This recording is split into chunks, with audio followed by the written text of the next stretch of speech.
I'm excited to share a special guest with you today. This is the Iceman. This is George Gervin. You might know him as one of the greatest players that ever lived in the NBA. He played for the Chicago Bulls and most notable for the San Antonio Spurs. So welcome, George. Thank you. Hello. Well, George, I'd just like to talk to you a little bit about mentorship and a few of the rules that you live by in this world.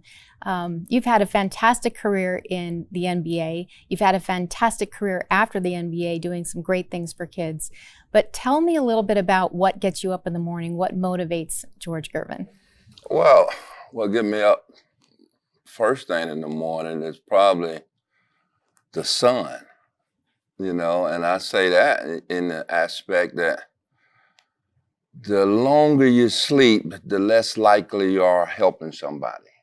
For me, and I'm talking about young men, at this aspect, I always felt it's our responsibility as an older man is to teach a younger man to be a better man, and that's by example. I did have a luxurious career, as a basketball player, and I have sons. And I had one of my sons that could play also. And people always say, you want to follow in your dad's footsteps. I didn't want him to get confused.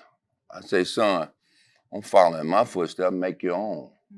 To kind of get himself his own identity. To kind of fall in love with some of the things that he want to do in life. When we talk about mentors and people say, what do you think about mentors? We need more of them. I think that's the beautiful part about understanding life.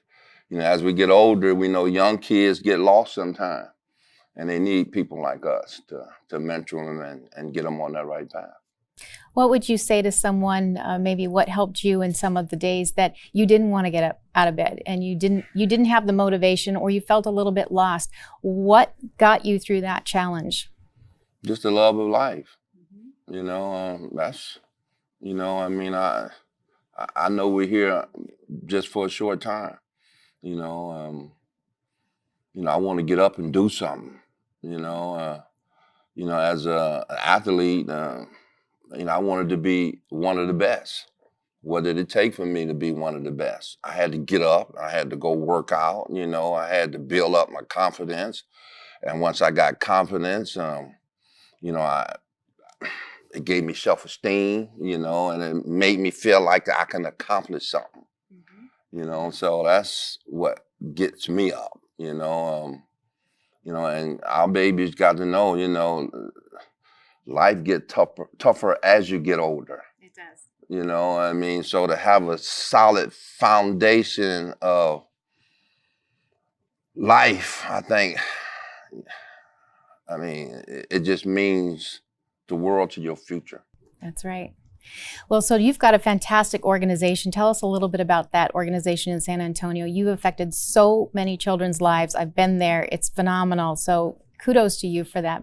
Tell our viewers a little bit about that organization and what you've managed to do. Well, when I retired in '86 and wanted to give back to San Antonio. So I called my baby sister down. Her name is Barbara Hawkins, and told her that I wanted to do some programs, and we started the George Gervin Youth Center.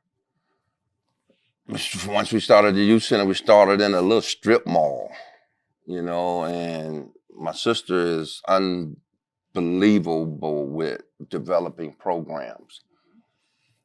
From there, we started a charter school. And I've been had the charter school, the George Gervin Academy, now going on 24 years. Then we started another one 7 years ago called the George Gervin Preparatory. The George Gervin Charter School in San Antonio, we have about 1,200 students, K to 12. The one we have in Phoenix, Arizona, we have about 400 students. And it's just elementary to 8th grade. Education got to be understood with our babies is that's their future. I just think that's what life's all about, giving back. And San Antonio was good for, to me and for me.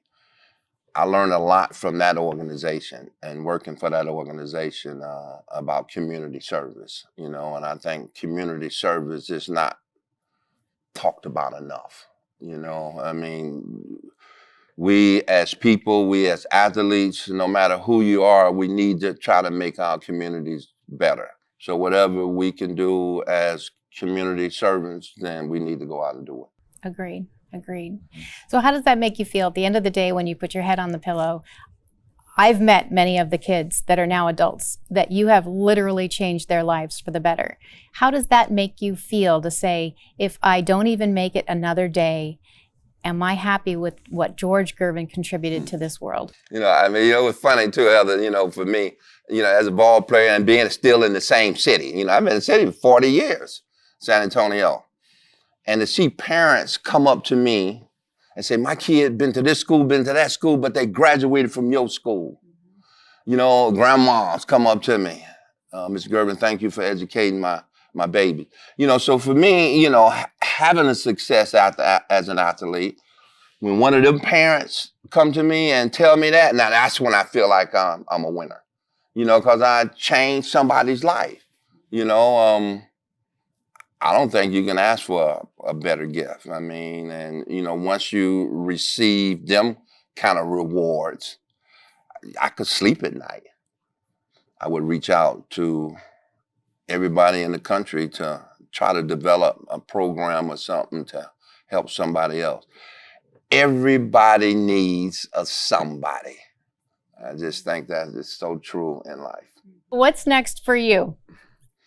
Well, I'm getting ready to be 70.